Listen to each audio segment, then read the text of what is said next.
Bombari, chef-lieu de la préfecture de la Ouaka, a abrité du 14 au 18 avril 2025 un atelier de sensibilisation à la lutte contre les violences sexuelles liées au conflit et les mariages forcés à l'intention des autorités locales, des leaders communautaires, des éléments des forces de défense et de sécurité et des membres de la société civile. Organisée par la MINUSCA en étroite collaboration avec les autorités locales, cette activité a également permis aux participants d'échanger sur l'organisation de radioclubs communautaires. Pascal Pamal, le prophète de la Ouaka, se dit ravi de cette rencontre en présence du président de la délégation spéciale de la ville de Bombari, du représentant du sous-préfet de Bombari et du représentant du chef de bureau de la MINUSCA. Donc je suis vraiment ravi de la tenue de cet atelier qui va donner l'occasion aux participants de prendre conscience des actes qui ont été posés pendant les moments difficiles que la ville a connus et également de ne plus recommencer à agir de la manière qui a été faite les dernières années.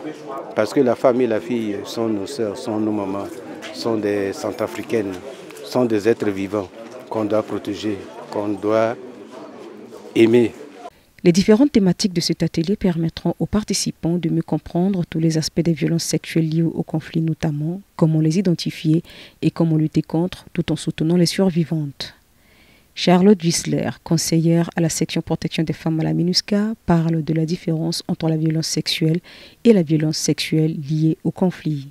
Donc les violences sexuelles liées au conflit, c'est les violences sexuelles qui sont vécues en République centrafricaine. Et c'est en fait comment on fait la différence entre les violences sexuelles et les violences sexuelles liées au conflit. C'est parce qu'en fait il y a trois liens qui doivent être donnés, qui doivent être assurés pour identifier une violence sexuelle en tant que violence sexuelle liée au conflit. Le lien plus important, c'est le lien causal. Et là, on regarde c'est quoi le profil de l'auteur, c'est quoi le profil des victimes. Et donc, dans les profils des auteurs, on va voir que c'est des parties qui sont parties au conflit, qui commettent ces violences. Et donc, c'est des FACA, c'est des policiers, des gendarmes, c'est des groupes armés, c'est des rebelles, c'est des groupes d'autodéfense, des milices, des autres personnels de sécurité. Donc, ça peut tout être si c'est un acteur qui a un lien avec le conflit.